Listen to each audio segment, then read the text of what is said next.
Hey gang, Scott Davenport here. Welcome to In Post. Thanks for joining me today. Today's video is a live edit, live in air quotes. I'm not live streaming. What I am doing is taking a photo from my library, never worked on before, turn on record, and start the editing process. So I'll make mistakes, I'll have switchbacks, I'll talk about what I'm thinking as I'm doing things, and the whole point is we learn something along the way. I know I learn something every time I do one of these, and hopefully you'll pick up something as well. So today's photo is from Little Hunters Beach. I shared this location with you earlier this week in the field, and this is one of several that I really liked that I captured in this one spot that I decided to set up. Nice wave action, good rocks. And one of the first things I like to do with an edit is just an overall quick assessment of what's going on with the scene. Now, certainly looking at the photo, it's a little dark, and the histogram is certainly showing that as well. I'm underexposed here, so I'm going to need to do a little exposure work. Color-wise, maybe some experimentation, and seeing about. Certainly want to make the whites on the white caps of the surf come up. That might warm the photo a little bit, so maybe playing with that and backing it off. I want to get detail in these foreground rocks. We'll see about as the shadows open up in the background if there's any color in those trees to bring forward. But that's really a secondary element.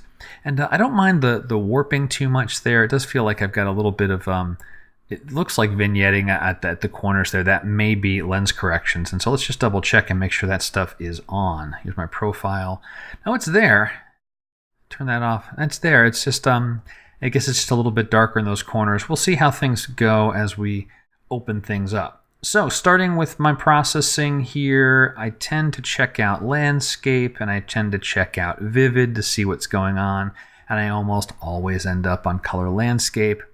Next thing, white balance. Picker, I want the white of that surf to be white. So we'll hit that. Okay, that didn't really warm up things too much. It actually brought some of the aquas and greens in the ocean out too, which is nice. So this is a little richer here. And I will start with the auto button and just hit that. And wow, that those three things in and of itself, that's a massive improvement. Before and after. Well done. Well done on the auto there.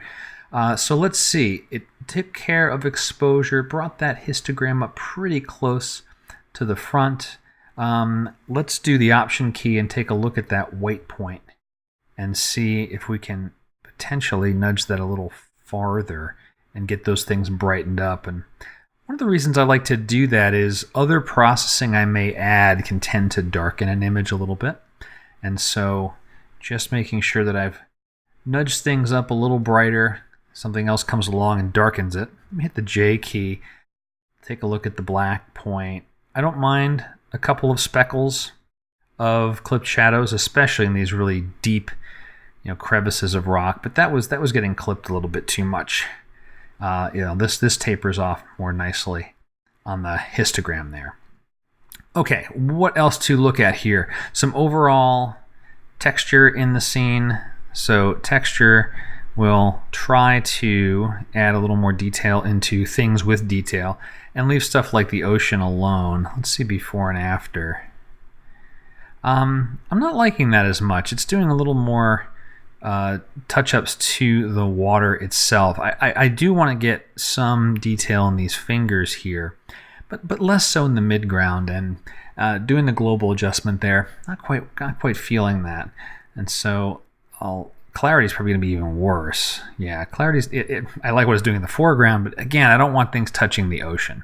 So what else here? We got vibrance, we got saturation, dehaze. I didn't play with dehaze. Let's nudge that because I like what dehaze is probably going to do. The sky is nice, but not necessarily everywhere. Maybe half of what I had, which was more like a 5 or a 6.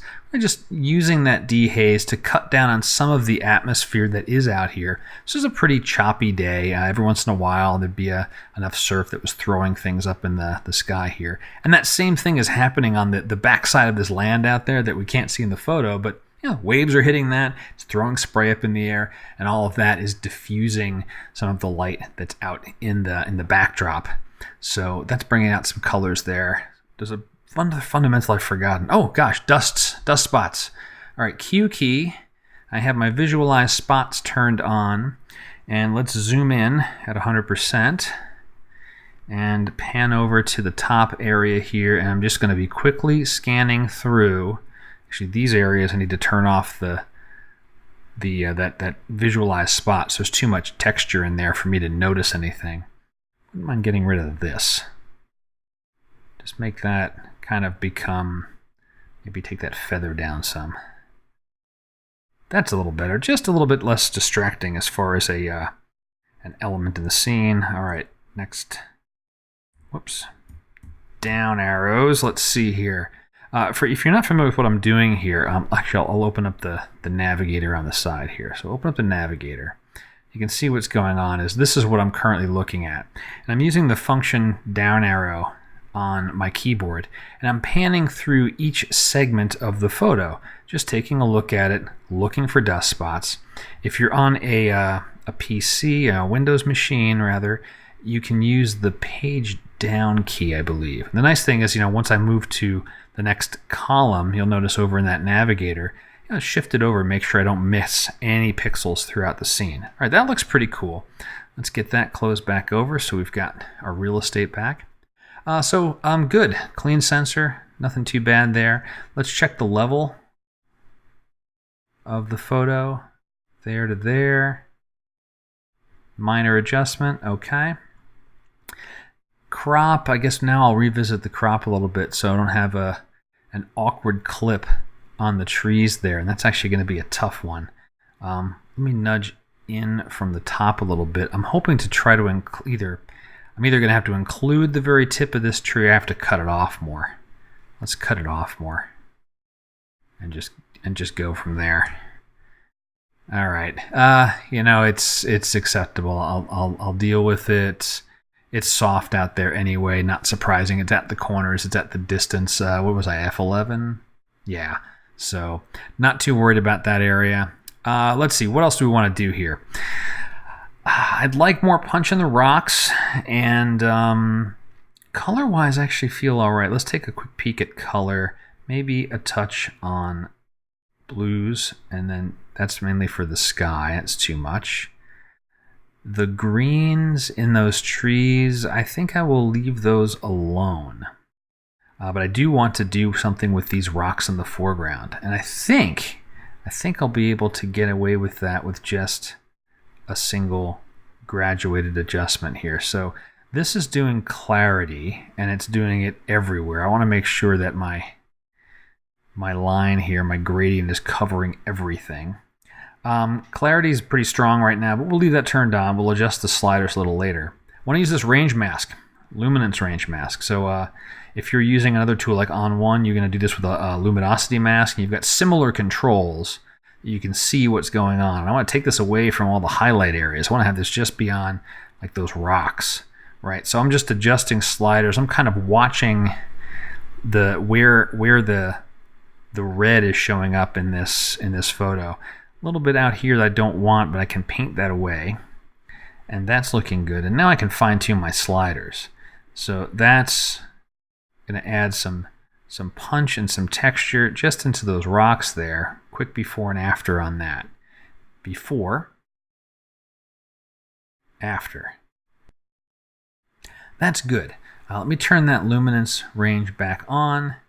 I'll use the brush associated with the gradient to erase. I don't need auto mask, but just to erase some of that impact on these waves out here. I don't need that. I don't want punch of detail in the middle of the scene. I just want it on the rocks. I'll circle around there, and I'm not being precise. That's okay. So it's really just take the edge off of some of that detail that's in the surf. Just downplay that so that the rocks are what will demand attention. Cool. And the rest of this, I'm not brushing, I'm just pointing. The rest of this here, I like that gradation that the luminance mask gives to get some extra detail in that surf. Let's see, maybe two final things. Add a little hint of some dodging for the waves that are right in the foreground, and a vignette. So for the dodging, I'm going to do that. I'm getting insanely lazy with my dodging and burning these days. I've been leveraging range masks. So we're going to make another elliptical here. Let's kind of shape it so it's covering this area. Notice this invert is checked, so that means it's the area inside the oval that's being affected. So again, I'm going to go to a luminance mask. I'll show the mask. I'll work visually, and I just want the tiny bits of white to be touched. So this is, very, very subtle. I can reduce the range a little bit. That'll get crisper. I like it a little bit softer. And maybe I'm adjusting the wrong slider. Let's reset that to smooth, and let's open the range up a little bit more to get some extra touches of white there. And so what that's doing is, if I were to turn that off and on, just watch the surf before, after. And that is really subtle. Let me push that slider up just momentarily to make sure it comes through on the video. So I'm going to push that slider up really far so you can see where that brightness is going in, right? And then as I dial that back, I'm adding just a touch of brightness into that area. And I can even nudge contrast a tiny bit. Okay, super subtle. But what that's doing is it's just adding a touch extra brightness on this crest through here. That's going to draw the eye. Just one more reason to go look at this part of the photo, which is really my subject in this landscape. And let's finish it off with a vignette. Nudge that down ever so slightly. Let me take the feather all the way so I can see where that edge is. I think I'm even going to push that midpoint so that it's passing outside of the frame. So you can really see it's just affecting the corners. Bring the feather back up. Just smooth that out a little bit. Right around there. Before. After. And to me, that's a good vignette. It's there, but it's barely perceptible. And I think I'm going to call this photo done. Let's do a quick before-after here. So before all those changes, and after. Yeah, I like it. I think really the thing that changed the photo dramatically was that auto button. So good old-fashioned basic adjustments and just leveraging any of the auto features you have in your software. They are getting better and better and better across the tools. So hitting that, it's become more and more mainstay in my workflow. And that is going to do it for the video. I hope you enjoyed it. And if you did, let me know somehow. Comments below are great. Questions about photography, drop them in the comments, or if you'd like to keep it private, you can contact me through my website. And until next time, my name's Scott Davenport. Happy shooting.